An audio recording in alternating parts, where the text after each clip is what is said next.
गौर भक्तवृंद श्री कृष्ण चैतन्य प्रभु नित्यानंद श्री अद्वैत गदाधर श्रीवासादि गौर भक्तवृंद श्री कृष्ण चैतन्य प्रभु नित्यानंद श्री अद्वैत गदाधर श्रीवासादि गौर भक्तवृंद हरे कृष्णा कृष्ण कृष्ण हरे हरे हरे राम राम राम हरे हरे हरे कृष्ण कृष्ण कृष्ण हरे हरे हरे राम राम राम हरे हरे हरे कृष्ण कृष्ण कृष्ण हरे हरे हरे राम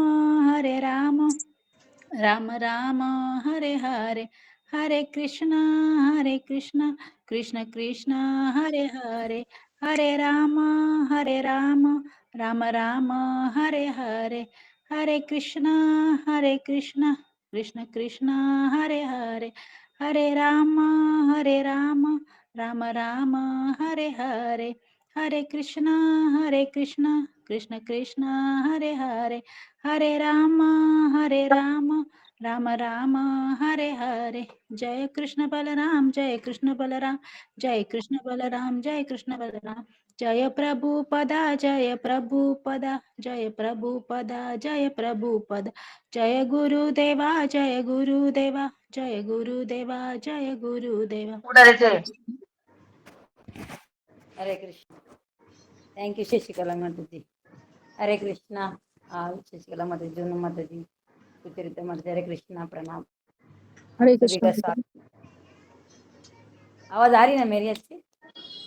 हाँ माता जी। यस माता जी। भगवान ने मेरे को माइक दे के रखा बाय बर माइक के जोर से बड़ी आवाज है ठीक है, चलो कुछ तो काम आती है वो बड़ी आवाज भी। आप सबका स्वागत है आज की इस कथा में। से हम सबको पता है अभी बिगेस्ट फेस्टिवल आ रहा है। क्या है सबसे बड़ा फेस्टिवल? रथ यात्रा। यस, जगन्नाथ का रथ यात्रा महोत्सव। तो हम भी हमारे माइंड को प्रिपेयर करेंगे ना, तभी तो हम भी भगवान का स्वागत कर पाएंगे। ठीक है ना? चलो जगन्नाथ की कथा का ही प्रारंभ करेंगे आज से। So I'll pray 1 minute, then we'll start.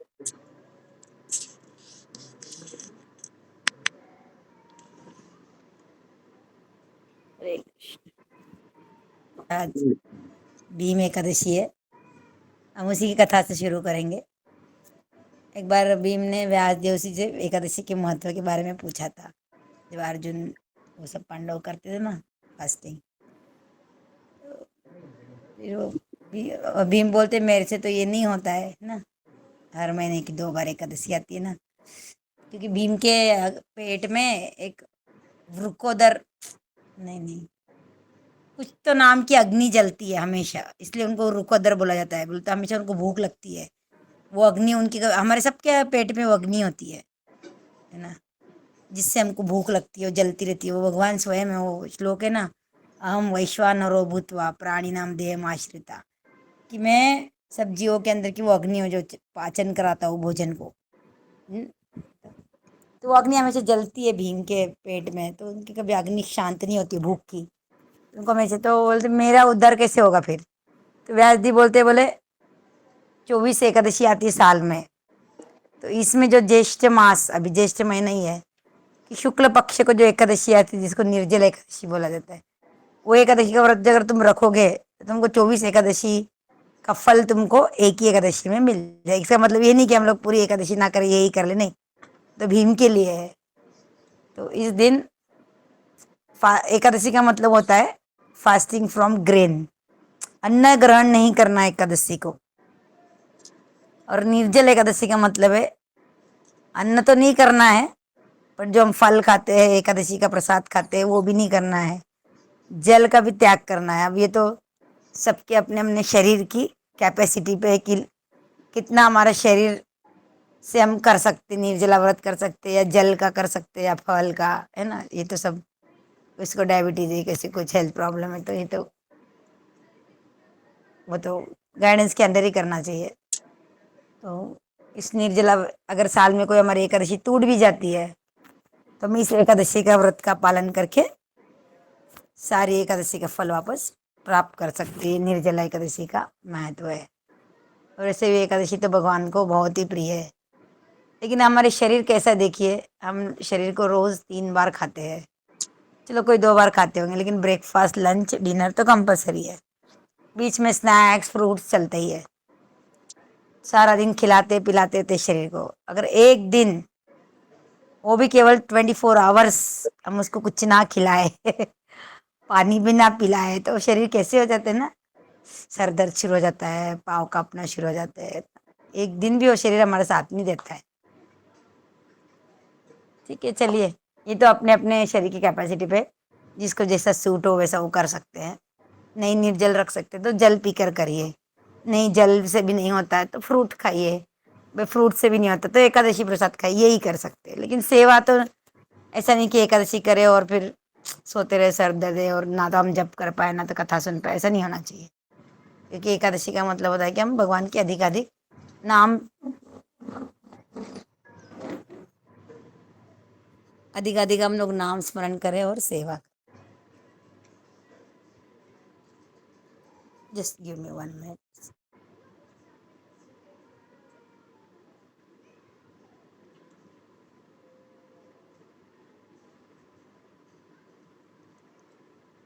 ठीक है,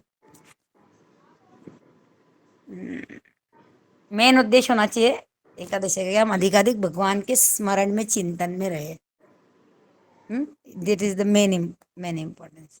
अब वो खा के कर सकते हो या कैसे भी, ठीक। अभी हम लोग जगन्नाथ की कथा का प्रारंभ करेंगे, है ना। हम बहुत बार जगन्नाथ का कथा सुनते हैं ना, जगन्नाथ सुभद्रा बलदेव और सुदर्शन चक्र। इतनी सारी कथा है जगन्नाथपुरी की, इतने सारे उसके रहस्य है। आप सभी लोग गए होंगे, है ना, जगन्नाथपुरी। बहुत सारी रहस्य है वहाँ के, बहुत सारे धाम का महत्व है। और ऐसा कहता जाता है कि 4 धाम होते हैं ना, चारों दिशाओं में एक एक धाम है। ये शायद कौन सी दिशा में आता है पता नहीं है। बद्रीनारायण उत्तर में आता है, दक्षिण में रामेश्वरम, फिर पश्चिम में द्वारका है क्या, फिर ये कहाँ आता है, आई डोंट नो 4 दिशाओं में, किसी को पता है तो बता सकते हैं।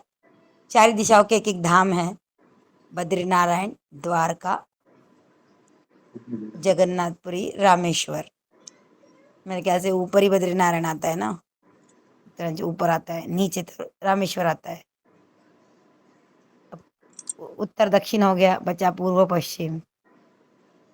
अब शायद पूर्व में ही होगा उड़ीसा और पश्चिम में द्वारका होगा, पता नहीं मेरे को भी। तो चारों दिशाओं में एक एक धाम है, और चारों दिशाओं में भी है, और एक एक युगों के ये धाम है। सतयुग का बद्रीनारायण धाम, बद्री विशाल भगवान सतयुग में।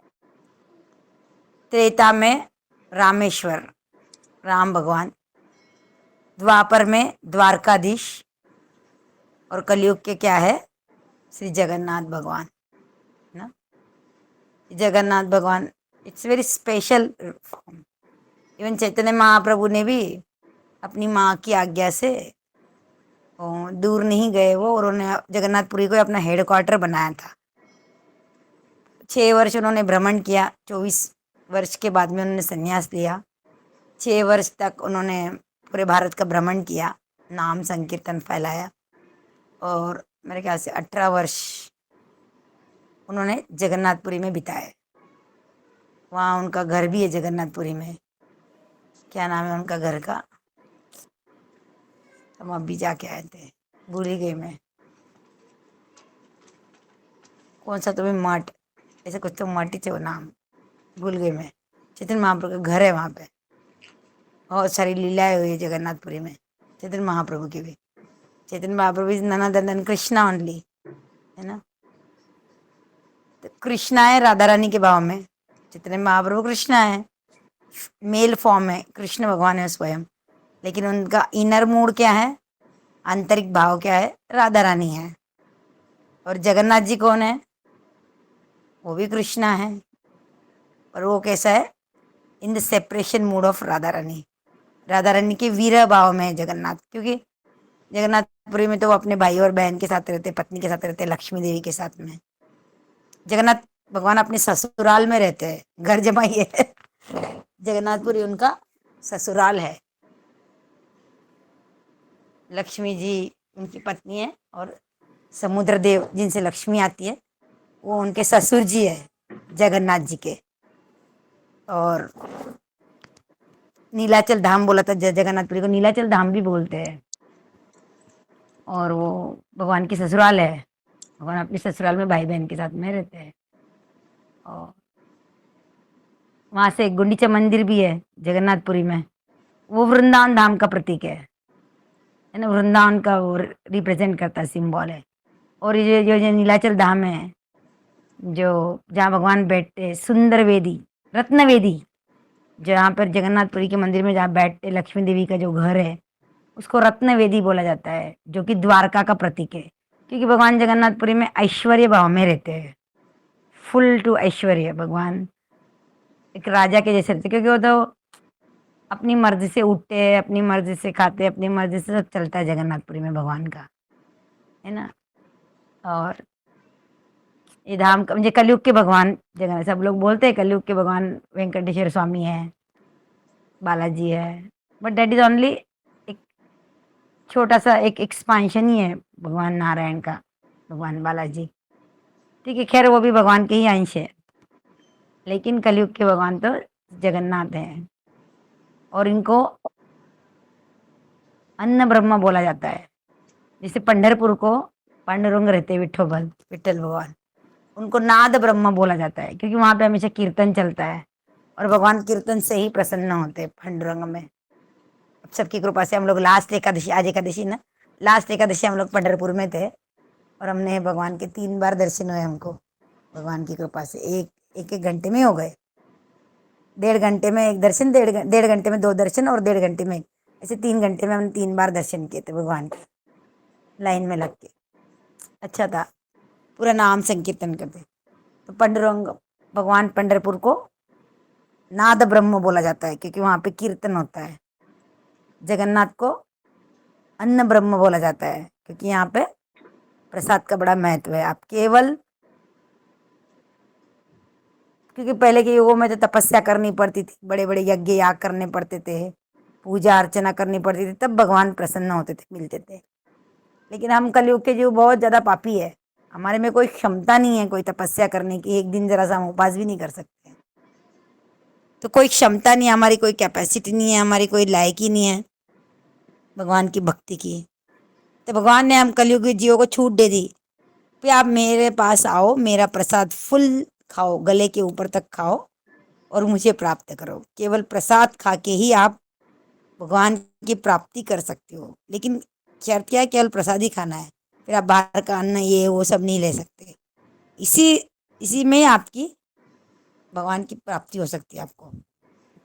इतनी वो भगवान की, जगन्नाथ के प्रसाद की महिमा है। हम सुनेंगे, कथा का क्रम चलेगा, जब सब सुनेंगे तो भगवान की बहुत सारी लीला है। तो जगन्नाथ तो भगवान ऐसा बोलते हैं कि जब भगवान को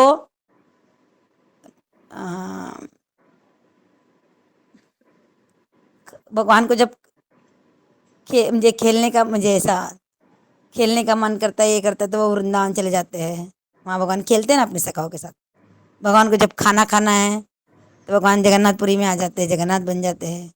भगवान को जब सोने का मन करता है, जो वो श्रीरंगम चले जाते हैं, रंगनाथ भगवान सो जाते हैं रंगनाथ के रूप में। और भगवान को जब ऑफिस चलाना है, पैसे कलेक्ट करना है, मनी, भगवान बालाजी बन जाते हैं।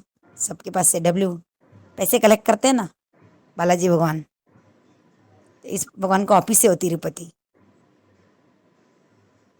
और भगवान को जब बातें करना हो भक्तों के साथ में, फालतू की बातें हम कैसे करते हैं ना, एक दूसरे के साथ बातें करते हैं, फ्रेंड के साथ, चलो आज हम फ्रेंड के साथ, आजकल तो चैटिंग होती है, लेकिन पहले हम फोन पे बातें करते थे ना फ्रेंड के साथ, फालतू में बातें, टाइम पास करना है बस इधर उधर, मुच्चटे, तेलुगु में मुच्चटा बोलते हैं। तो भगवान पांडुरंग के जैसा खड़े हो जाते हैं, फिर कमर पे हाथ रख के, क्या कर रहा है, क्या कर रहे हो, चलो आओ बैठो यहाँ बात करो, ऐसे कमर पे हाथ रख के खड़े होते, कब से मैं तुम्हारा वेट कर रहा हूँ, आओ चलो बातें करेंगे। तो बातें करना है तो भगवान पंडरपुर में चले जाओ मुचटे करने को भगवान से। तो भगवान ऐसे अलग अलग रूपों में अलग अलग लीला करते हैं, है ना। तो बोलते हैं कि जैसे जैसे कलयुग बढ़ेगा वैसे वैसे सारे धामों की शक्ति क्षीण होती है कलयुग के प्रभाव के कारण। वृंदावन में भी देखते हैं, हमको बहुत जगह देखना पड़ता है कि धाम में भी गए तो भी हमारे साथ धोखा हो जाता है, कुछ बुरा चीज हो जाती है। क्यों? क्योंकि सब कलयुग का प्रभाव है। धाम की महिमा कम नहीं है नहीं, और कलयुग का भी प्रभाव ऐसा पड़ नहीं, भगवान जाते हैं ना, इसलिए थोड़ी एंटी एलिमेंट्स घुस जाते हैं धामों में भी, जो धाम को भी खराब कर देते हैं। तो इस प्रकार से जैसे जैसे कलयुग बढ़ेगा वैसे वैसे जगन्नाथ भगवान की महिमा बढ़ेगी, जगन्नाथपुरी की धाम का महत्व बढ़ेगा, और कलयुग का अंत भी हो जाएगा तो ये धाम उसमें डूबेगा नहीं। एक बार यमराज जी के दूत किसी प्राणी को ले जाते रहते, किसी जीवात्मा को, तो वो शायद गिर जाता है इधर नीलाचल धाम में, जो समुद्र है उसमें गिर जाता, तो बाहर आता तो सोने जैसे अच्छा दिव्य देह धारण कर लेता। तो उनको ध्यान में नहीं आता है, वो वापस यमराज जी के पास जाके बोलते, तो यमराज जी को भी समझ में नहीं आता। तो यमराज जी यमराज जी और ब्रह्मा जी जाते हैं जगन्नाथपुरी में आते, तो लक्ष्मी देवी उनको आने नहीं देते, बोले यहाँ तुम्हारा कोई प्रवेश नहीं। बोले जो जीव यहाँ आता है एक बार भगवान का दर्शन करता है, नीलाचल भगवान का, इस नीलाचल पर्वत में आके, नीलाचल धाम भी बोला था जगन्नाथपुरी को, तो उस जीव सदैव के लिए मुक्त हो जाता है ना। इसलिए जो लोग जगन्नाथपुरी में जाते हैं वहाँ पे रुकते हैं, प्रसाद ग्रहण करते हैं, वहाँ पे उस भूमि पे सोते हैं या बैठते हैं, है ना, या भगवान का रथ पे दर्शन कर, भगवान का तो रथ पे दर्शन करने से तो हमारे करोड़ जनों के पाप जाते ही है। हम तो पाप जाने में हमारा इंटरेस्ट नहीं होता, लेकिन हमें मोक्ष की प्राप्ति होती है, मतलब हमारा पुनर्जन्म नहीं होता, जो भगवान जगन्नाथ को रथ पे देख लेते हैं, रथ पे जो दर्शन कर लेते हैं कितना। इसलिए जब भी हम जगन्नाथपुरी में जाना, जहाँ भी रथ यात्रा जा रही तो हमें जरूर हमारे घर से बाहर निकल के भगवान की रथ पे दर्शन करना चाहिए, रस्सी को टच करना चाहिए। अब देखो भगवान का ये क्या ऐसा स्पेशल रूप है ना। क्यों? सभी भगवान स्पेशल है, कृष्णा भी स्पेशल है, भगवान श्याम सुंदर स्पेशल है, सब स्पेशल है, लेकिन इस रूप में क्यों स्पेशल है भगवान? कि भगवान इस जगन्नाथ के रूप में बहुत हैप्पी है, बहुत खुश है। अब मान लो कोई व्यक्ति बहुत खुश हो, उसकी लॉटरी निकल जाए, कोई करोड़पति हो जाए, वो बहुत खुश हो जाता है ना। हमारा बर्थडे हो तो बोलता है आज तो मैं बहुत खुश हूँ, चलो मांग लो क्या मांगना है ना। तो जगन्नाथ जी वैसे बहुत स्पेशल है ये रूप में जगन्नाथ के, और बहुत खुश है। हमको लगता है उनके हाथ नहीं पाँव नहीं, लेकिन ये भगवान का पूर्ण महाभाव महाप्रकाश रूप है। क्योंकि देखो जब हम बहुत खुश होते हैं, कोई हमको शॉकिंग न्यूज मिलती, चाहे वो हंस खुशी की हो, तो क्या होता है, हमारी आंखें फट जाती है ना, हम खुशी से शॉक हो जाता है, मुंह फटा के पटा रह जाता है, मुंह खुला रह जाता है, आंखें बड़ी बड़ी हो जाती है, और हाथ ऐसे शॉक, हम ऐसे शॉक में खड़े हो जाते हैं। हमको एक मिनट के लिए समझ में नहीं आता कि क्या हो गया, इतनी खुश हो जाते हैं हम लोग। तो भगवान जगन्नाथ भी जब कृष्णा बहुत खुश हो जाते, क्यों खुश होते? वो स्वयं अपनी लीला सुन रहे हैं। जब रोहिणी देवी से वो यशोदा मैया, क्योंकि देवकी ने तो कृष्ण की लीला सुनी नहीं बचपन की, वो तो रोहिणी माता ने देखी है, क्योंकि रोहिणी माता तो उधर भी थी इधर भी थी। जो सारी गोपियों सारी, कृष्ण जब रात को भी गोपी गोपी राधे राधे करते तो सारी रानियां बोलती हम तो इतनी रानियां हैं, कृष्ण की सेवा करते, फिर भी भगवान तो राधे राधे गोपी गोपी करते, इतना क्या है इनमें ऐसा, तो सुनना चाहती है। रोहिणी देवी बोलती मैं तो सुनाऊंगी, अगर यहाँ कृष्ण आ गए और उन्होंने अपनी कथा सुन ली तो वृंदावन से वो वापस नहीं जाएंगे, आप सोच लो। बोले ठीक है, बोले हम लोग तो बाहर सुभद्रा देवी को बढ़ा देंगे पहरेदार बोल के। तो बाहर पहरेदार, अंदर कथा चल शुरू हो जाती, बाहर वो सुभद्रा देवी को बढ़ा देते हैं, अंदर रोहिणी देवी सारी रानियां, देव की माता सब बैठे कथा सुनने। कृष्ण बलराम तो नहीं है, सारी लीला शुरू हो जाती भगवान की, बचपन की बाल लीला है। और जैसे जैसे लीला सुनती है, इतनी सुंदर लीला तो ये तो सुभद्रा ने भी नहीं सुनी है, वो भी स्टन हो जाती है, उसको भी हाथ पाँव एकदम ऐसे मुझे क्या होता है, जब हम खुश होते हैं तो हमारे बॉडी के पार्ट भी लूज हो जाते हैं। और शील हो तो स्नायु, स्नायु बोले तो क्या बोलते हैं, स्नायु को कैसे बोलते हैं, मराठी को तो समझ जाएगा, हिंदी में क्या बोलते हैं मुझे नहीं पता। बोन बोन बोनच बोले ना, हड्डी ना। हाँ, नहीं नहीं, बोन्स नहीं, हड्डी नहीं, स्नायु को क्या बोलते हैं कि मुझे नहीं मालूम। मसल ना, माउस पेशी है ना, मसल। मांसपेशियां बोलते हैं क्या, हम्म। क्या है कि मुझे नहीं मिल रहा वर्ड। तो ऐसे हो जाते हैं, शिथिल हो जाते हैं, मुझे लूज हो जाते हैं और पूरा अंदर चले जाते, आंखें अंदर, आंखें फटी रह गई, आंखें बड़ी बड़ी हो गई, हाथ अंदर चले गए, पांव अंदर चले गए, एकदम शॉक, और बॉडी स्टन हो गई, मुझे एकदम मूर्ति के जैसे हो गई, है ना। कुछ सूझ रहा नहीं क्या बोल रहे, बस ऐसे आश्चर्य में सुने जा रहे, सुने जा रहे। सुभद्रा देवी की भी हालत वैसी हो जाती है, उसके तो हाथ ही अंदर चले जाते हैं, आंखें बड़ी बड़ी हो जाती है।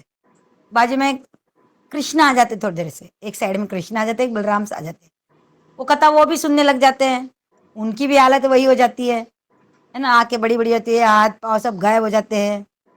उधर से नारद मुनि आते हैं, वो भगवान को इस रूप में देख लेते हैं। भगवान की ऐसी हालत की हो गई क्योंकि भगवान अपनी स्वयं अपनी कथा पे ही मोहित हो गए। इतनी सुंदर है भगवान की कथा कि वो अपनी कथा सुन के वो भी एकदम भाव में चले जाते हैं।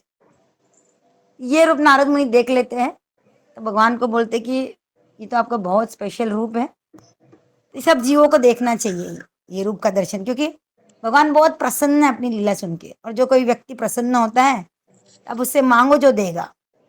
तो इस जगन्नाथ जी जो है, जगन्नाथ सुभद्रा, उनको लगता है, इसकी कथा तो हमने बहुत बार सुननी ना, इंद्रद्युम्न नाम का राजा होता है, वो सुनाऊंगी मैं।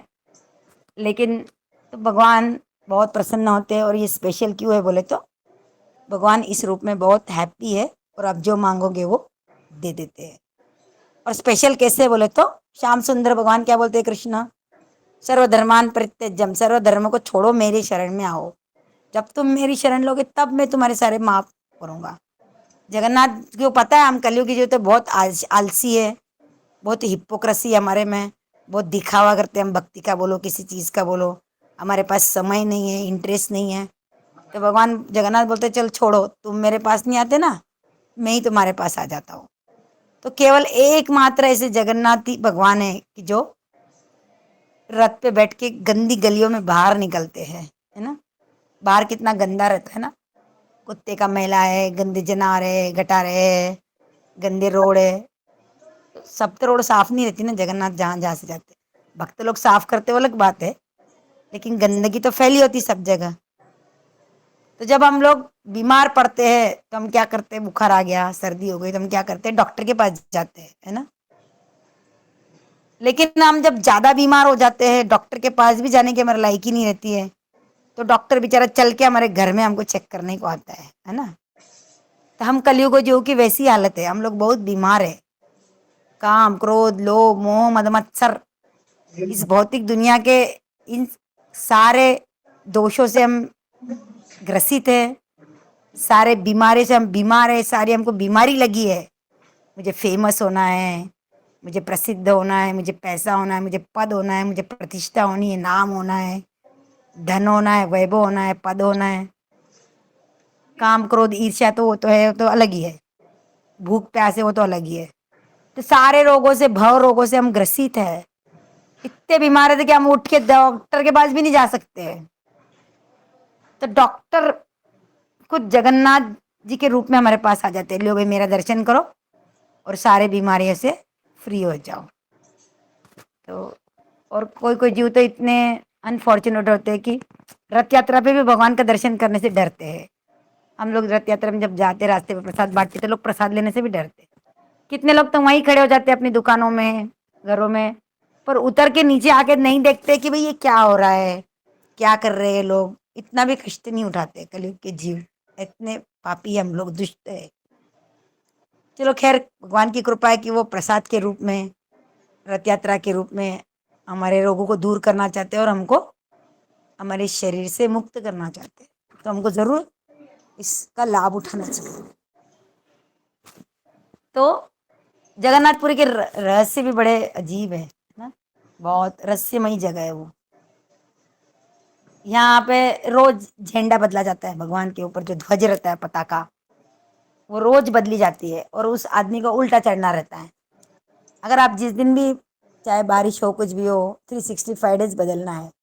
एक दिन भी अगर कोई भूल जाएंगे तो 18 साल के लिए मंदिर अपने आप बंद हो जाएगा। ऐसे जो जगन्नाथपुरी का जो महात्म्य, जो ग्रंथ लिखा गया है, उसमें लिखा गया है।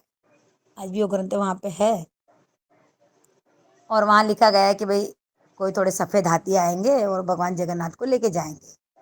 तो इसीलिए जगन्नाथपुरी में सफ़ेद हाथी बोले तो कौन, फॉरेनर्स। तो वहाँ पे फॉरेनर्स को अलाउड नहीं है। आप अगर हिंदू, नॉन हिंदूज को जगन्नाथपुरी में मंदिर में प्रवेश नहीं है। सिर्फ हिंदू लोगों को ही अलाउ किया जाता है। अगर आप थोड़े दिखने में गोरे हो, फॉरेनर के जैसा दिखते हो, तो आपका आधार कार्ड पूछेंगे, आपको जाने नहीं देंगे वो अंदर। उनको लगेगा आप भी फॉरेनर हो, क्योंकि वो भविष्य पुराण में लिखा है कि जगन्नाथ जी भाई इनके साथ चले जाएंगे। तो वो डर से वो पांडव क्या करते, जगन्नाथ के जो भक्त हैं उनसे बहुत प्रेम करते हैं वहाँ के जगन्नाथपुरी के, इसलिए वो किसी नॉन हिंदू को अंदर आने नहीं देते कि भाई कहीं हमारे जगन्नाथ को ना लेके चले जाए। और झंडा रोज बदला जाता है और प्रसाद की महिमा तो इतनी है कि कभी कम नहीं पड़ता है, क्योंकि वहाँ स्वयं कौन कुकिंग करती है, लक्ष्मी देवी जो जगन्नाथ की पत्नी है, वो स्वयं वहाँ के लक्ष्मी देवी की मूर्ति है वहाँ पे सोने की, वो रसोई घर में। वहाँ पे 500 व्यक्ति, 500 खाना बनाने वाले, 300 सहचारी, 800 मेंबर्स मिलके कुकिंग करते हैं। और कुकिंग की सिस्टम भी चूल्हे पे चलता है वहाँ पे, कोई गैस, कोई लाइटर कुछ नहीं है वहाँ पे, मिक्सर कुछ नहीं, आधुनिक टेक्निक कुछ भी यूज नहीं की जाती है, सब हाथ से बाटा पीसा जाता है। तो वहाँ पे एक के ऊपर एक 7 हांडे चला जाते हैं। सबसे ऊपर में दाल चलाई जाती है 7वें बर्तन में, और नीचे सबसे पहले बर्तन में चावल पकाया जाता है। अब सोचो, चावल तो पहले पकना चाहिए, जल्दी पकता है चावल, दाल तो सब नहीं, लेकिन सबसे पहले दाल पकती है और नीचे चावल लास्ट में पकता है, और वो जलता भी नहीं है। और कितना वहाँ भक्त आने वाले हैं, तो लक्ष्मी देवी को पता है आज इतने 7 लाख आएंगे, 8 लाख आएंगे। वो तो स्वयं भगवान की पत्नी है, तो उसको पता है कितने भक्त आने जाने वाले हैं, तो उतना ही प्रसाद बनता है वहाँ पे कि जितने भक्त आने वाले हैं, जो कोई भूखा ना रहे और प्रसाद वेस्ट ना हो। रात होते होते सारा प्रसाद खत्म हो जाता है, कुछ भी नहीं बचता है, कुछ भी वाया नहीं जाता है वहाँ पे, और कोई भी भूखा नहीं जाता है। और वहाँ पे एक विशेषता है कि बहुत सस्ता है प्रसाद, कोई महंगा भी नहीं है। आप 40, 50, 70 रुपए में आपका पेट भर के आप भोजन कर सकते हो, और इतना अमृत होता है वो प्रसाद। दिखने में केवल दाल है, भात है, बोलते ना जगन्नाथ का हाथ, जगन्नाथ का भात, जग पसारे हाथ। चावल ही बनते मेन वहाँ पे, वाइट। भगवान 8 टाइम खाना खाते हैं वहाँ पे, और चावल ही रहते हैं हमेशा, दाल चावल साग अनेक प्रकार के, और स्वीट्स। वो दाल ही केवल और केवल चावल पर इतना स्वादिष्ट होता है वो। वहां जाए तो जगन्नाथपुर जाने का एक ही लालच होता है, मन मारे प्रसाद खाने को मिलेगा, है ना। बहुत स्वादिष्ट होता है, बहुत। और वो मिट्टी के बर्तनों में भी बनाया जाता है, और वैसे की वैसे बर्तन भगवान को भोग लगा देते हैं वो लोग, और वैसे बर्तनों में बेच देते हैं। और वहां पे आप ऊपर बैठ के नहीं खा सकते हो, आपको नीचे, आप चाहे राजा क्यों ना हो, अमीर बाप की क्यों ना हो, है ना, आपको नीचे बैठ के ही प्रसाद पाना पड़ेगा। तो ये है। और वो झंडा है जनरली हवा की दिशा में लहराता है ना, जिस साइड में हवा होगी। लेकिन जगन्नाथपुरी का जो झंडा है वो उल्टी दिशा में, हवा से उल्टी विपरीत दिशा में, अपोजिट साइड में बहता है वो झंडा, लहराता है। ये उसकी विशेषता है। और वो मंदिर की कुछ तो भी 210 की कुछ तो फीट की ऊंचाई है, उसकी छाया कभी नीचे नहीं पड़ती है। आप कभी भी देखो, दिन के समय में आप नीचे खड़े रहो मंदिर के, आपको कभी उसकी शैडो नहीं दिखेगी नीचे धूप में।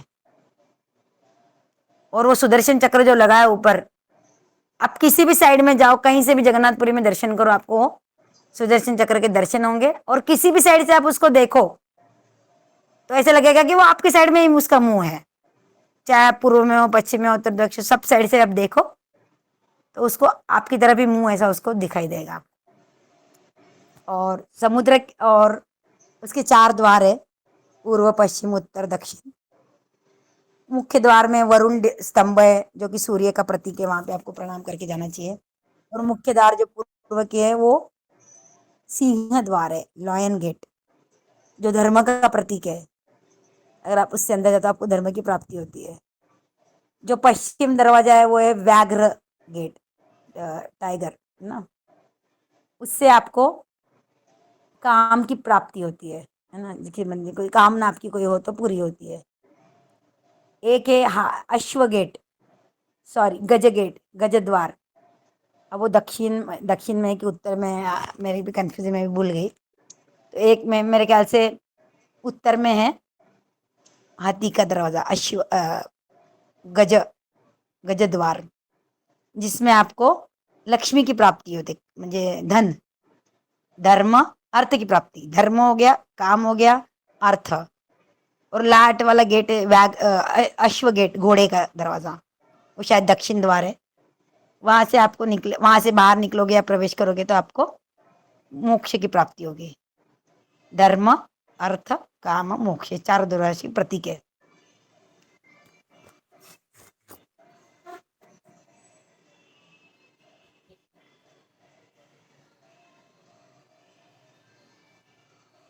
तो ऐसे चारों तरफ। और भक्त लोग जो होते हैं वो ना, तो ये जिसको कोई किसी बहुत लोगों को पता नहीं होता है। हम गए तो हमको भी पता नहीं था। बहुत लोग कोई भी गेट से निकल रहे, हम कोई भी गेट से जा रहे हैं, कोई भी दरवाजे से, उत्तर से जा रहे, दक्षिण से जा रहे, पर हमने भी चारों दरवाजे से निकले थे बाहर। और जगन्नाथपुरी के मंदिर के अंदर ही एरिया में बहुत सारे मंदिर है, बहुत सारे, जहाँ भगवान को समाधि दी जाती है। पुराने विग्रह को कोयला, कोयला बोलते हैं उसको, कोयला क्या बोलते हैं, कोयला समाधि ना, वो भी वहां पे ही है, मंदिर के अंदर ही है वो। कौन से तो भी एक द्वार में, ये बार देखे थे हम लोग, तीसरी बार। पहली बार दूसरी बार हमको पता नहीं था, तीसरी बार देखा था हमने। बहुत सारे छोटे मोटे मंदिर, कभी हम जगन्नाथपुरी की यात्रा करेंगे, हमने इसके पहले भी की है।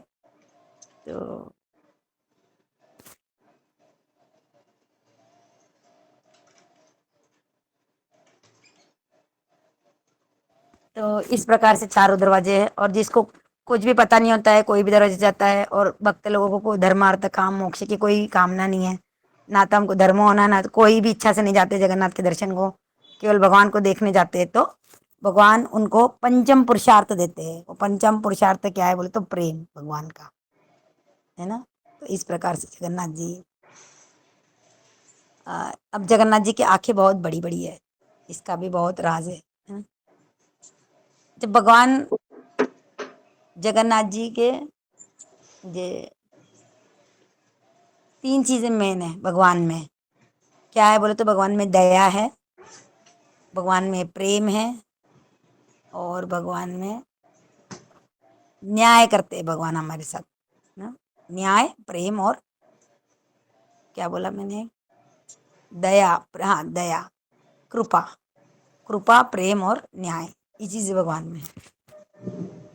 जब कोई भी भक्त भगवान के सामने जाते हैं, भगवान का दर्शन करने देखते हैं, तो भगवान अपनी आंखों से उसको स्कैन कर लेते। बड़ी बड़ी आंखें ना भगवान की, उसमें कोई आई लीड नहीं है, तो आंखें बंद होती ही नहीं है। और भगवान जूम करके देखते हैं, जैसे हम लोग कैमरा मोबाइल का कोई फोटो से जूम करते हैं ना, छोटे छोटे पार्ट देखने के लिए। तो भगवान जब हमको देख लेते, तो भगवान तो जान जाते हैं भाई ये तो करोड़ों जन्म में इतने इतने पाप किए हैं, बहुत पापी है। हम सब पापी है, इसलिए तो कलयुग में बचे हैं। चाहे वो कलयुग का बड़ा प्रसिद्ध नेता क्यों ना हो, बड़े करोड़पति आदमी क्यों ना हो, अंबानी क्यों ना हो, या छोटे छोटे गरीब व्यक्ति क्यों ना हो, कोई भी इस दुनिया का जो व्यक्ति जो कलयुग में है, हम सब लोग पापी जीवात्मा है। इसलिए तो हम लोग कलयुग में बच गए। नहीं तो हमारा तो त्रेता युग में, थोड़े लोग का त्रेता युग में उद्धार हो गया, थोड़े लोग का द्वापर युग में उद्धार हो गया, लेकिन हमारे जैसे का उद्धार ही नहीं हुआ। राम आए तो भी उद्धार नहीं हुआ, कृष्ण आए तो भी उद्धार नहीं हुआ, चैतन्य महाप्रभु आए तो भी उद्धार नहीं हुआ। भगवान जगन्नाथ जी है अभी हमारे उद्धार के लिए। तो इसलिए हम कलयुग में बच्चे पड़े हैं, है ना। नहीं तो हम कलयुग में नहीं रहते थे अगर हम पापी नहीं होते थे। तो भगवान तो देख लेते भाई इसके अंदर तो इतने करोड़ों जन्म में पाप है, इसके अंदर तो कुछ अच्छा ही नहीं है, लेकिन फिर भी इसने मेरे दर्शन किए, इसको न्याय तो करना पड़ेगा। तो भगवान क्या करते हैं, भगवान ने जगन्नाथ ने स्पेशल आंखें बड़ी बड़ी क्यों, इन बड़ी बड़ी आंखों से वो हमारे स्कैन कर लेते करोड़ों जन्म को, छोटे से सूक्ष्म। अरे किसी तो जन्म में इसने मेरी कुछ सेवा की होगी, मुझे एक फूल ही चढ़ाया होगा, मुझे एक तुलसी चढ़ाई होगी, एक फल ही चढ़ाया होगा, एक बार प्रणाम ही किया होगा। तो छोटी सी छोटी सेवा ढूंढ लेते हैं भगवान हमारे करोड़ों जन्म खोल के, कि कुछ तो छोटी सेवा की। मुझे एक बात मान लो कि भगवान कृपा करने का बहाना ढूंढ लेते हैं कि चलो मैं अपनी बड़ी आंखों से देख लेता हूँ, इसने कभी तो कुछ किया होगा, कभी तो मेरे भक्तों की सेवा की होगी, मुझे प्रणाम किया होगा। एक छोटी सी छोटी सेवा भगवान अपनी बड़ी आंखों से ढूंढ के स्कैन करके ढूंढ लेते हैं और बोलते हैं, अगर लक्ष्मी देवी बोलती है, बलराम जी बोलते हैं कि भाई तुम इसको कृपा क्यों करते हो, तो भगवान पूरे जन्मों का हमारा स्कैनिंग उनको बता देते, देखो ये 10वें जन्म में इसने मुझे फूल चढ़ाया था, 8वें जन्म में इसने मुझे प्रणाम किया था, है ना।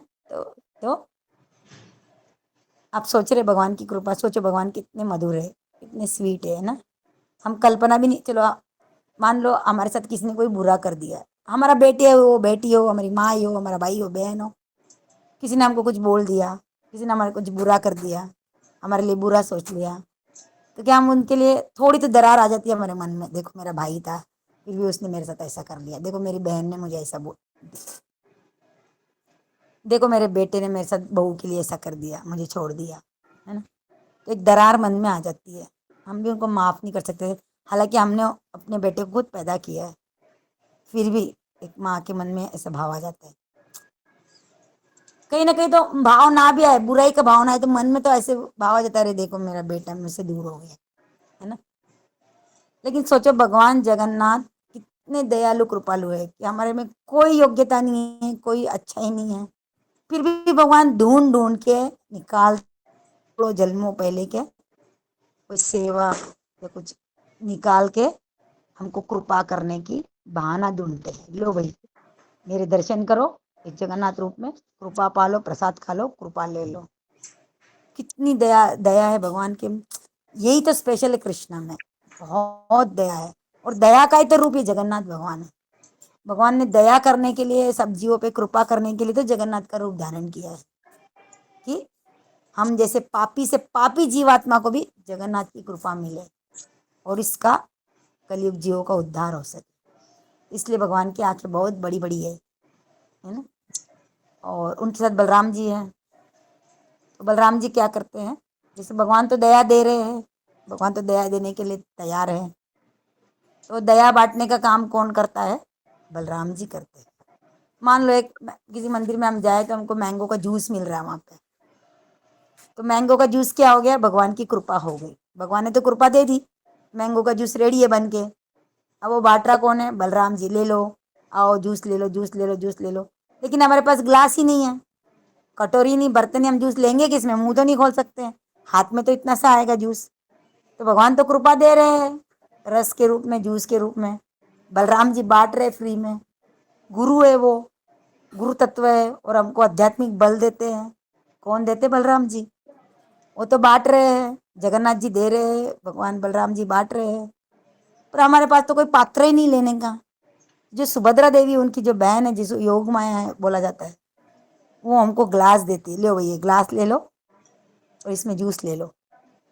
तो सुभद्रा महारानी हमको पात्रता देती है, हमें पात्र बनाती है कि भगवान जो कृपा दे रहे हैं, बलराम जी जो बांट रहे हैं, वो हम कृपा लेने की योग्य, क्योंकि भगवान तो बांट रहे हैं, हमारे पास कुछ नहीं तो वो तो कृपा वेस्ट हो जाएगी, हम तो ले भी नहीं पाएंगे। कलयुग में भगवान हर जीवों पे कृपा करते हैं, लेकिन हर एक जीव भक्तों के संग में नहीं होते, उनके जीवन में गुरु नहीं होते, तो कृपा आती है भगवान की, वो फिर भी ले नहीं पाते, क्योंकि ना तो हम उसके पात्र हैं, ना तो हमें कोई योग्यता, ना हम उसको समझ सकते हैं।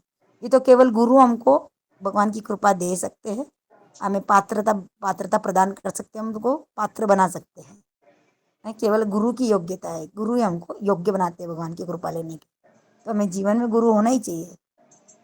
और सुभद्रा महारानी है जो कि भक्त है, योग माया है, जो हमें कृपा लेने के लिए पात्र देती, लो ये ग्लास ले लो, भगवान जूस दे रहे, कृपा कर रहे बलराम जी, आप ले लो, है ना।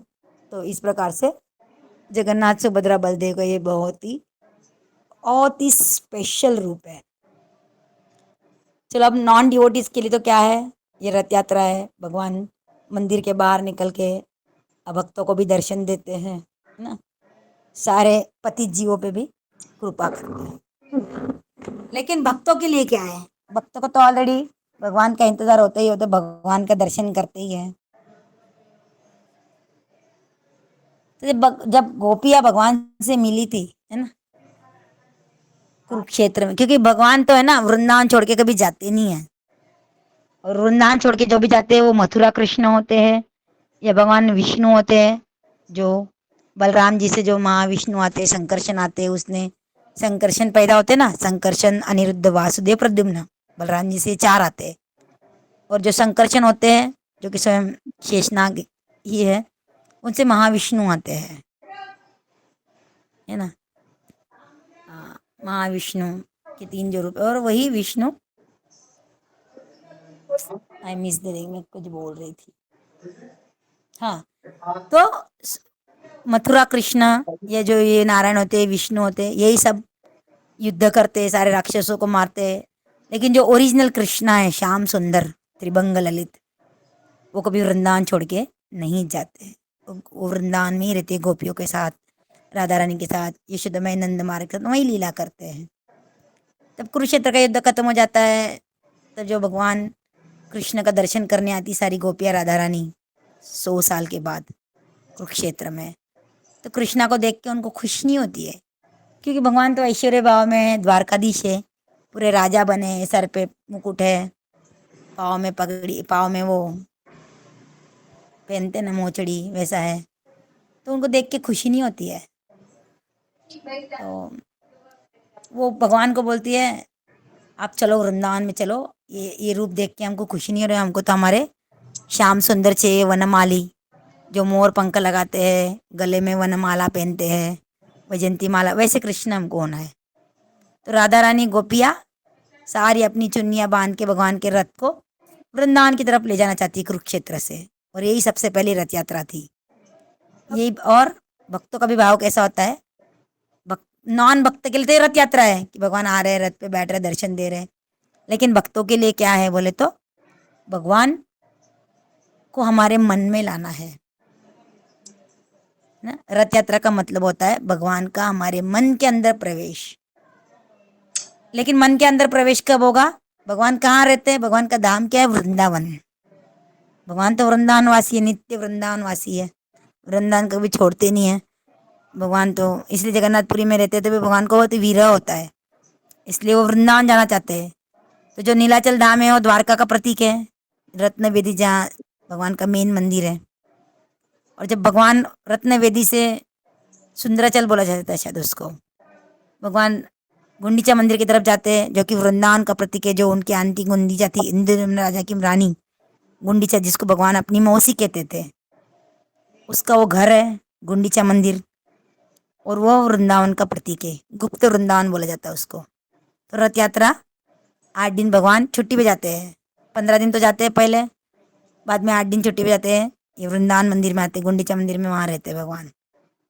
तो भक्तों का भाव क्या होना चाहिए कि हम भी हमारे मन को वृंदावन बनाए।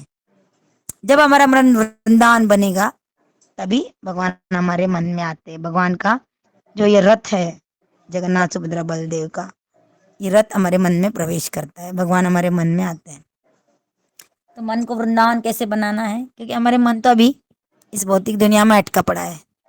हम तो इस भौतिक जीव के प्राणी हैं, अभी भौतिक जगत के, इस आए तो हम अध्यात्म जगत से है, लेकिन टेम्पररी हम इस दुनिया में फंस चुके हैं माया के कारण, हमारे कर्मों के कारण।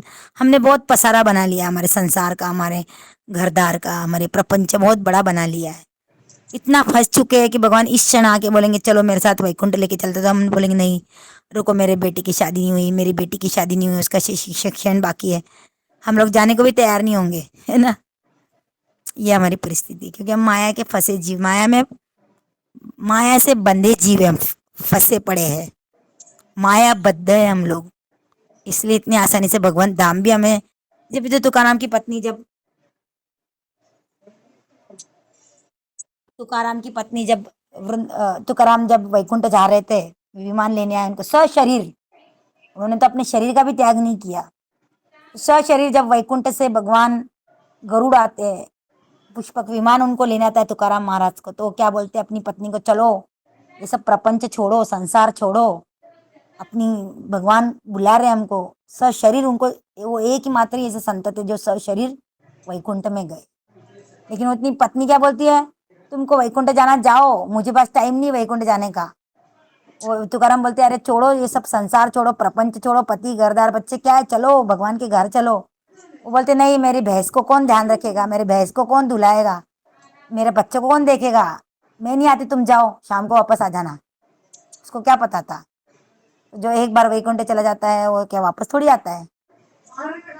तो उसको भगवान की कृपा नहीं थी, भगवान की भक्ति नहीं थी, तो वो भगवान स्वयं लेने भेजते तो भी वो जा नहीं पाई, तुकाराम अकेले चले जाते हैं। यही हमारी हालत है, हम लोग भी माया में इतने फंसे पड़े हैं कि इसी क्षण भगवान आके हमको बोलेंगे भी कि चल भाई, चल चल वैकुंठ चल, यहाँ क्या रखा पड़ा है, चल गोलोक चलो, वैकुंठ में चलो। तो हम क्या बोले, नहीं भगवान थोड़ा रुक, अभी तो मेरे बेटे का शिक्षण बाकी है, उसकी शादी अब भी नई नई शादी है, नई नई बहू आई है, बहू को कुछ भी पता नहीं है घर का, उसको सब बता देती हूँ मैं, सब सेटल कर देती हूँ, है ना। फिर बहू फिर आएंगे तो भगवान, अरे बहू तो सेटल हो गई लेकिन बहू का बच्चा हो गया, वो बच्चा क्या देखेगा अकेला, भगवान वो क्या देखेगी, अकेला घर देखेगी, बच्चों को देखेगी। और बच्चे को नहीं, रुको बहू का बच्चा हो गया, रुको उसको थोड़ा बड़ा, फिर आएंगे भगवान, अरे वो बच्चा बड़ा हो गया, उसका शिक्षण बाकी है, उसको कौन देखेगा, अब उसकी शादी, उसका बच्चा। इस प्रकार से हम लोग ये तो बुढ़े हो जाएंगे, बीमार हो जाएंगे, फिर तो विमान क्या, वो आती है ना शव यात्रा की लाल गाड़ी, बड़े सिटी में तो वही आता है, वही उसी से हम जाएंगे और पता नहीं कहाँ जाएंगे। वैकुंठ का तो विमान आने से रहा हमारे लिए, है ना। तो ऐसा हमारी परिस्थिति है, इसीलिए कोशिश तो यही करते रहना चाहिए कि जो मनुष्य शरीर हमको मिला है, केवल हमको हरि नाम स्मरण करो, भगवान का ही प्रसाद प्राप्त करो, भगवान को ही भोग लगा के वही खाओ, उसी से ही मन की शुद्धि होती है। और जितना मन अधिक शुद्ध होता है उतना मन हमारा वृंदावन जैसे बन जाता है, और जब वृंदावन बनने लगता है हमारा मन, तो भगवान जगन्नाथ सुभद्रा बलदेव जरूर हमारे मन के अंदर उनका रथ प्रवेश कर लेता है। तो यही इस रथ यात्रा का उद्देश्य है कि भगवान को हमारे मन के अंदर हमें लाना है, और तभी होगा जब हमारा मन वृंदावन होगा। और मन वृंदावन कब होगा, जब हम अपने आप को भगवान के शरण में ले जाएंगे। भगवान की शरण में कब ले जाएंगे, जब हम भगवान का नाम स्मरण करेंगे, भक्तों का संग लेंगे। क्योंकि देखो ये प्रपंच जो है संसार, इसमें हर समय कुछ ना कुछ लगा रहेगा, हर समय कोई ना कोई पैदा होता रहेगा हमारे परिवार में, कोई ना कोई मरता रहेगा, कोई ना कोई बीमार होगा, कोई ना कोई बुढ़ा होगा, कोई ना कोई बीमारी चलती रहेगी, किसी न किसी का एक्सीडेंट हो जाएगा, कोई ना कोई पैदा होता रहेगा, कोई ना कोई कुछ ना कुछ साइड से चलता ही रहेगा। इसको फुल स्टॉप नहीं है। इस संसार में किसी के मरने से, किसी के पैदा होने से संसार का कार्य नहीं रुकता है, वो निरंतर चलता है। वो अपना माया देवी का काम है, वो अपना चलाती है। हाँ? कुछ नहीं, ये मत सोचो आपकी मैं इस संसार से मर जाऊंगा तो मेरे बाद मेरे परिवार का क्या होगा, कुछ नहीं होगा। 10 दिन 12 दिन वो आपके लिए रोएंगे, ज़्यादा से ज़्यादा साल भर, जब तक वर्षी श्राद्ध नहीं आएगा, बरसी नहीं आएगी, तब तक वो रोते रहेंगे। बाद में भूल भी जाएंगे, टांग देंगे आपको ऊपर दीवारों पे, बाद में साल साल आपको याद करेंगे, फोटो पे हार डाल देंगे, बाद में तो भूल ही जाएंगे। फिर भी हर होली मनाएंगे, हर दिवाली मनाएंगे, 1 साल नहीं मनाएंगे, 2 साल नहीं मनाएंगे, बाद में हर साल वही होली आएगी, वही दिवाली आएगी, वही नवरात्रि आएगी, वही हर साल वही सब कुछ चलता रहेगा, वही बर्थडे आएगा, वही एनिवर्सरी आएगा, सब मनाएंगे हम लोग। किसी के जाने से, किसी के आने से, किसी के ना होने से किसी को भी कोई फर्क नहीं पड़ता है, थोड़ा तात्कालिक होता है। ये मनुष्य शरीर मिलता है हमको केवल भगवान की प्राप्ति के लिए। इस मनुष्य शरीर में रह के ही सदैव आप भगवान की प्राप्ति कर सकते हो, और किसी जीवों को ये चांस नहीं है, ये अपॉर्चुनिटी नहीं है। तो ये पहचानना चाहिए हमें अपने आप को, और जितना रख सके हमको संसार की चीज़ों से, संसार के व्यक्तियों से ज़्यादा आसक्ति नहीं बढ़ाना चाहिए। जितना हमारे पास संसार की चीज़ें कम होगी, संसार के रिलेशन कम हो गए, उतने हम भगवान में मन लगा रहेगा। तो इसका मतलब ये नहीं कि हमको घर छोड़ना है, दार छोड़ना है, बीवी छोड़ना है, बच्चे छोड़ना, नहीं। आप सबके साथ रहो, प्रॉब्लम नहीं है, सबके साथ शरीर से रहो, पर मन के अंदर तो आप भगवान को प्रायोरिटी दे सकते हो। भगवान को मेन स्थान नहीं, भगवान मेरे मन में तो फर्स्ट आप ही हो, आपको ही मैं याद करती हूँ, ये तो आप कर सकते हो, हर एक जीव कर सकता है। तो मन में तो भगवान को प्रथम स्थान देना है, बाकी संसार से आप, शरीर से आपके पति को दे दो, माँ को दे दो, भाई को दे दो, बेटे को दे दो, बेटी को दे दो, पत्नी को दे दो, नहीं भाई आप ही मेरे, मैं तो आपसे प्रेम करते, आई लव यू, और तो कोई बात नहीं, शरीर से आप सब कर लो, प्रॉब्लम नहीं है। लेकिन मन में तो मत लाओ इन सबको। मन में लाओगे तो जितनी आसक्ति बढ़ेगी तो उतना आप भगवान से दूर होगे, और इतना भौतिक संसार से निकलने को आपको कष्ट होगा, है ना, निकल नहीं पाओगे आप, ना ही आप भक्ति कर पाओगे, ना ही निकल पाओगे, और फिर पुनर्जन्म होगा आपका। पुनरपि जन्म पुनरपि मरणम, क्या है वो? पुनरपि जन्म पुनरपि मरणम, यही संसार है, खलु दुस्तारे। ये संसार ऐसे ही है, बार बार जन्म लो, बार बार मृत्यु को प्राप्त हो, बार बार बुढ़ापा, बार बार बीमारी, बार बार जन्म, बार बार मृत्यु, बार बार वही पढ़ाई, वही लिखाई, वही कमाई, वही नौकरी, वही धंधा, वही बीवी, वही बच्चे, वही सब कुछ चलता रहेगा, है ना। इससे तो हम छूट नहीं सकते। इससे छूटना है तो केवल और केवल भगवान नाम स्मरण, मन में स्मरण होना चाहिए हमेशा भगवान का। वो स्मरण सब कब होगा? हमेशा जब हम भगवान से अटैच रहेंगे, भगवान के बारे में सुनते रहेंगे, भगवान का भक्तों का संग लेते रहेंगे। एक हफ्ते में एक बार, महीने में एक बार, महीने में 2 बार, दैट इज़ नॉट सफिशिएंट, क्योंकि हम लोग बहुत पाप किए, हमने बहुत पापी, इसलिए तो हम लोग बहुत संसार में अटके फंसे पड़े हैं। तो हमको नित्य स्मरण होना चाहिए, नित्य भगवान को, किसी भी चीज़ में हम, चाहे हमारे पति को, अरे ये तो भगवान का जीव है, ये भी तो भगवान का जीव है मेरे जैसा, ये भी तो भगवान के पास से आया है, भगवान ने इसको रखा है मेरे पास मेरा ध्यान रखने के लिए, मुझे रखा है इसका ध्यान रखने के लिए। इस भाव से हमको रहना चाहिए हमारे पति के साथ, हमारे बच्चों के साथ, कि भी सारे भगवान के ही अंश है ना।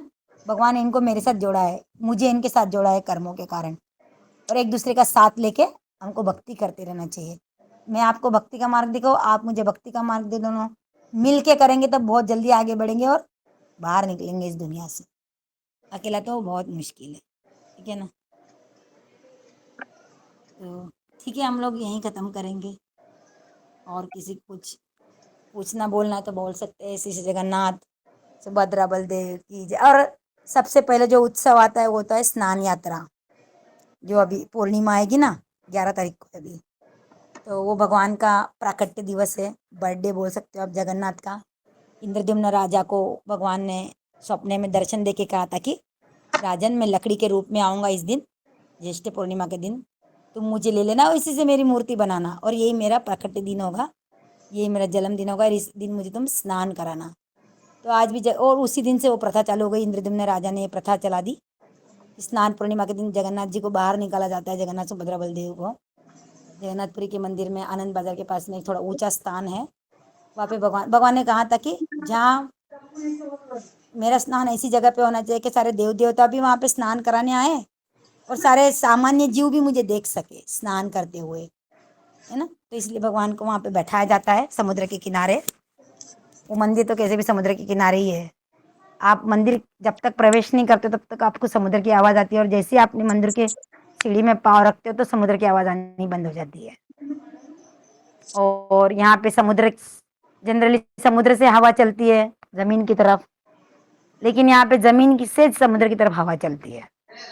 ये सारे गूढ़ रहस्य है जगन्नाथपुरी के। वहाँ पे कोई पंछी नहीं बैठता है, वहाँ पे कोई आजू बाजू में कोई विमान एरोप्लेन नहीं जाता है, और वहाँ पे अगर कुछ बुरा होता है तो इसका मतलब है कि जग पे कोई संकट आने वाला है। अगर जगन्नाथपुरी में कुछ अशुभ होगा तो इसका मतलब है कि दुनिया में कोई महामारी आएगी, बीमारी आएगी, या ये कुछ भयंकर होगा, ऐसा बताते हैं। और फिर वो इंद्रद्युम्न राजा ने प्रथा चलाई स्नान यात्रा की, तो भगवान को, और वहाँ पे कुआं खदवाया, कुआं जो साल भर बंद रहता है लेकिन स्नान यात्रा के पहले दिन खुलता है, और वहाँ पे 108, वहाँ ऐसे बोला जाता है कि सारे जो विश्व के जो नदी या सरोवर होते पवित्र, वो सारे वहाँ पे आके वास करते हैं, और 108 सोने के कलश से भगवान जगन्नाथ सुभद्रा बलदेव को स्नान किया जाता है। वहाँ पे जल बहुत मीठा ठंडा होता है। अब सोचो 108 जल से नहाएंगे तो क्या होगा, भगवान वहाँ बीमार हो जाते हैं और बोलते हैं कि इसके बाद मैं 15 दिन किसको दर्शन नहीं दूंगा। तो भगवान बहुत ज़्यादा समुद्र का स्नान करने से, और स्नान की यात्रा के दिन भगवान को सब कुछ सब लोग देख सकते हैं, सामान्य जन भी देख सकते हैं। इतना देखो कितने कोई भगवान अपना मंदिर छोड़ के बाहर नहीं आते, सब लोग अंदर बैठे रहते, चाहे द्वारकाधीश हो, चाहे बालाजी हो, कोई भी हो, सबकी उत्सव मूर्ति बाहर निकलती है, मेन विग्रह कहीं भी बाहर नहीं आता है एक जगन्नाथपुरी छोड़ के। तो भगवान फिर 15 दिन के बीमार हो जाते हैं, और ऐसे बोलते हैं कि भगवान 15 दिन बीमार हो जाते हैं तो इस 15 दिन में किसी को दर्शन नहीं देते। इसको अनावसर काल बोलते हैं, पूर्णिमा से अमावस्या तक। और अमावस्या के दूसरा दिन भगवान रथ में बैठ के अपने भाई बहन के साथ बाहर निकलते हैं रथ नगर भ्रमण के लिए। और इस 15 दिन भगवान लक्ष्मी देवी के साथ भी प्राइवेट में उनको 15 दिन उनके साथ रहते हैं। लक्ष्मी देवी हमेशा कंप्लेंट करती, पत्नी हमेशा अपने भाई बहन के साथ रहते हो, अपने सारे भक्तों के साथ रहते हो, अपनी पत्नी को तो समय नहीं देते हो। तो भगवान जगन्नाथ जी इस समय अपनी लक्ष्मी देवी के साथ रहते हैं, 15 दिन उनको समय देते हैं। और सादा खाना खाते, कोई भी भोग नहीं धरते हैं। पूरा काढ़ा जो बीमार आदमी खाता है ना, भोजन वैसे खाता है। और ऐसे बोलते हैं कि भगवान जगन्नाथपुरी में एकादशी कोई नहीं करता है। मैं कथा बताऊंगी बाद में। एकादशी देवी को वहाँ पे उल्टा टांग के रखा है जगन्नाथ मंदिर में, पीछे के साइड में सीढ़ियों के नीचे छोटा सा एकादशी देवी का मंदिर है। वहाँ पे एकादशी देवी को उल्टा टांग के रखा है बेड़ियों में।